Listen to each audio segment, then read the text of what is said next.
Model, 67-plate Peugeot partner SL2 Blue 1.6 HDI Euro 6 ULEZ compliant easy repair no VAT. Body, white, panel van. Mileage, 87,755. MOT, the 28th of August 2025. Engine, 1560 cc DV6 FD, BHY-B. Transmission, 5-speed manual, front-wheel drive. Mechanical summary, starts great. Runs underpowered. There is an engine misfire and popping from the intake. We suspect it has some kind of cam, top-end damage. Still starts and runs.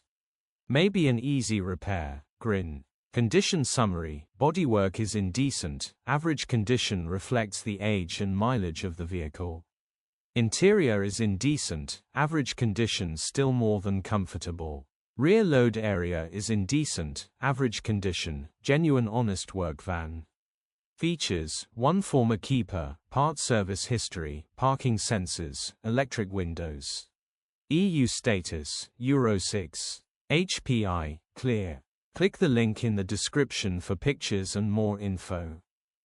Alternatively, call or WhatsApp us on 0740111